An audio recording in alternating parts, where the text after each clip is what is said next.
The least attractive hobbies for men according to women. You're not unattractive. Your hobbies are. No one tells you this part, but women don't ghost men for their looks. They vanish the moment you start talking about that thing you think makes you interesting. And here's the twist. It's not just gaming or fantasy football. Some of you are doing these hobbies with your whole chest, not knowing it gives off the exact opposite of masculine energy. I'm about to expose the hobbies women pretend to support, but secretly can't unsee once the ick sets in. Welcome to 𝐲𝐬, the place where high-value men come to get inspired, to level up their style, own their love life, and take charge of their relationships. Number 1. Constantly checking your phone in social settings. You might think it's harmless, just a quick glance, a scroll here, a tap there. But when you're out with people and your eyes keep darting to your phone, the message you're sending is loud and clear. I'm only halfway here. That little rectangle becomes a wall, not between you and your apps, but between you and everyone else in the room. The mistake? Treating your phone like a security blanket. You reach for it without thinking. It's a reflex that says more than words ever could. Boredom, distraction, or worse, disinterest. And let's be honest, nothing dries up a conversation faster than someone who's clearly somewhere else mentally. Now picture this instead. You're present, you're engaged. The people around you feel seen, heard, and important. That's magnetic, not just to women, but to your colleagues, your friends, even your own sense of self-worth. The real win? You take control. Set your phone face down, mute the notifications. Give your attention like it's currency, because it is. The benefit? Stronger relationships, better conversations, more respect. The drawback? You'll have to sit with the moment. But maybe that's exactly where the magic happens. Action step? Try a 90-minute phone-free rule next time you're out. Watch how people react differently. Watch how you feel different. Number 2. Playing video games as a way to escape reality. Let's clear this up. Gaming in itself isn't the enemy. It's fun, strategic, sometimes even bonding. But when the controller becomes your primary escape from life's real challenges, it stops being a hobby and starts becoming a hiding place.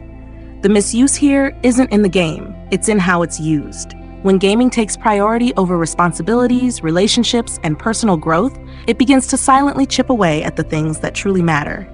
You might think you're unwinding, but what you're actually doing is avoiding. And over time, people notice. Now imagine this. You finish work, you've got free time. You choose to connect, read something meaningful, call someone you've been meaning to catch up with, maybe even step outside for a walk.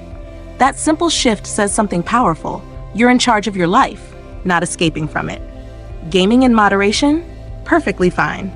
But if the first thing you do when you're stressed is turn to a screen instead of facing what's stressing you, that's when it starts holding you back. Here's a better move. Schedule your gaming.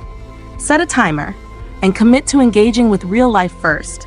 That way, when you do play, it's guilt-free, and your real world doesn't fall apart while you're saving a virtual one. Number 3, excessive drinking that hinders emotional connection. A glass of wine, a cold beer, a good scotch on a Friday night. Nothing wrong with that. But when drinking becomes your go-to in every setting, every dinner, every hangout, every stressful day, it quietly starts to replace something important, your ability to connect. The problem isn't the alcohol, it's the frequency, the dependency. When you're always a few drinks in, your presence gets blurry, conversations become surface level, vulnerability disappears. You're physically there, but emotionally, not quite. And here's the kicker. People might laugh with you, toast with you, even stay late with you, but they rarely open up to someone who's always got a drink in their hand. Why? Because real connection needs clarity, not a buzz. It needs presence, not performance. Now imagine this. You show up sharp, sober-minded, fully aware of the room, the moment, and the people in front of you. You pick up on what others miss, the subtext, the energy, the sincerity. That's presence. That's power. You don't need to quit drinking altogether, but set a boundary. Ask yourself, am I drinking to enjoy or to avoid? Then choose connection over numbness. You'll not only gain respect, you'll build relationships that don't evaporate by morning. Number 4, being overly obsessed with fitness to the point of vanity. Staying fit is powerful. It signals discipline, self-respect, and energy. But when the focus shifts from health to constant self-display, something starts to feel off. It's no longer about feeling strong. It becomes a mirror obsession. And yes, people can tell. The issue here isn't working out. It's turning fitness into a personality trait. When every conversation circles back to your macros, your deadlift numbers, or the supplements you swear by, it stops being inspiring and starts sounding like noise. You didn't mean to, but you've made it all about you. Now think about this. What if your lifestyle quietly spoke for itself? You show up in shape, well-dressed, energized, without ever needing to say a word about it. That's presence without preaching. That's rare. Here's the smarter approach. Train for function, not flexing. Focus on longevity, mobility, and strength you'll still value 20 years from now. Let fitness support your life, not dominate it. One practical shift? Leave the gym talk at the gym. In real-world settings, let other sides of you shine. Your wit, your stories, your values. Because in the long run, no one falls in love with a six-pack. They fall for the man who's more than his reflection. Number 5, talking about money or success nonstop. Success is attractive. Confidence is magnetic. But when every conversation turns into a highlight reel of what you've earned, built, or conquered, it quickly goes from impressive to exhausting. It's not the success that's the issue. It's the constant need to remind people of it. The misuse here is subtle. You might think you're just being proud, sharing your story, but when it's always about your wins, it stops being a conversation and becomes a one-man broadcast. People tune out, not because they don't respect your achievements, but because they don't feel seen in your presence. Now imagine this. Your success speaks for itself. It's in how you carry yourself, how you treat the waiter, how you listen more than you talk. That kind of quiet power draws people in without saying a word. Instead of leading with what you have, lead with who you are. Ask better questions. Let others feel valued in your company. The benefit? Deeper conversations, real connection, mutual respect. And if someone does ask what you do, be clear, be humble, and move on. You don't need to prove anything. The right people notice, and the wrong ones aren't worth impressing in the first place. Number 6, neglecting personal grooming for convenience. Let's be honest, life gets busy. Between work, family, and everything in between, grooming can feel like something you'll get to later. But when later becomes never, it starts showing in ways you may not even notice. The misuse here isn't forgetting once or twice. It's making convenience a lifestyle. Wearing the same old cologne from 2008, skipping trims until your hairline looks like it's retreating, or treating skincare like it's optional, it all sends a message. I've stopped trying. Now imagine walking into a room freshly groomed, clean cut, subtle scent, clothes that fit right. People respond before you say a word. It's not about vanity, it's about signal. Grooming tells the world you pay attention to the details and that you respect yourself enough to show up well. The smarter move? Build a simple routine that works for you. A reliable barber, a signature scent. Skincare that takes 2 minutes but does the job. Nothing fancy, just consistent. The payoff? Better first impressions, higher confidence, and a version of you that feels ready, whether it's for a client meeting, a family dinner, or a spontaneous night out. Grooming isn't about looking perfect. It's about never looking like you've given up. Number 7, not reading or engaging in intellectual hobbies. There's something noticeably dull about a man who has nothing to talk about beyond what's trending. It's not that he's unintelligent, it's that he stopped feeding his mind. And when reading, learning, or even thinking deeply isn't part of your routine, your conversations eventually flatten. The misuse here is ignoring intellectual hobbies because they don't offer instant rewards. Books take time. Documentaries require attention.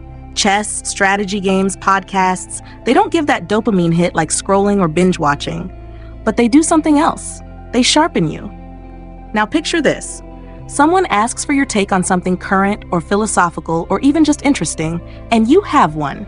Not regurgitated from a headline, but thoughtful, layered, yours. That's presence. That's substance. That's the kind of quality people remember. You don't have to be a professor. You don't need to quote Shakespeare, but pick up a book, watch something challenging, try something that stretches your attention span. Practical tip? Choose one topic a month to dive into. finance, psychology, art, history. Just one. Watch how your vocabulary deepens, your confidence grows, your conversations get richer. The truth? You don't need to be the smartest man in the room. Just be the most curious. That alone sets you apart. Number 8. Obsessing over material possessions rather than experiences. A new watch, the upgraded car, that designer piece that just dropped. It's easy to chase the next thing, especially when it looks good on your wrist or turns heads in a room. But when your identity starts leaning too heavily on what you own, you start losing the part of you that lives. The misuse here is subtle. It's not about having nice things, it's about needing them to feel worthy, important, or admired. When possessions become trophies instead of tools, they begin to own you. Now think of this: a quiet weekend trip that made you feel alive, a deep conversation over coffee, a skill you learned that built your confidence. These are the things people remember you for. Not the logo on your chest, but the energy you brought into the room. The smarter move: start investing in moments. Instead of buying more, experience more. Cook something new. Travel somewhere off your usual path. Try a class that scares you a little. Sure, nice things are fun, but stories last longer than sneakers. And memories made with others, those are the things that quietly build status, the kind you don't have to show off, because it speaks for itself. Bonus point: pursue hobbies that add value to your life and others.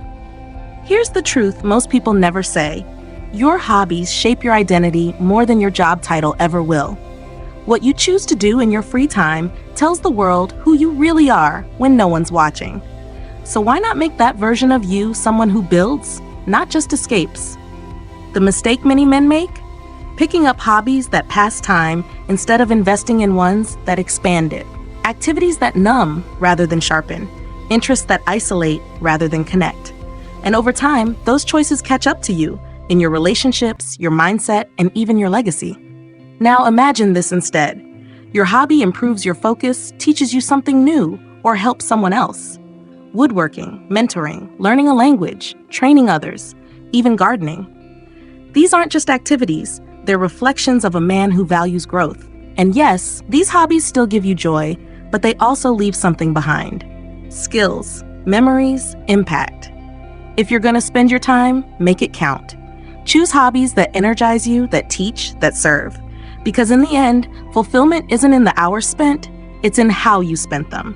And when your passion lifts others too, that's the kind of legacy that outlives trends. If you made it this far, you're not just casually scrolling.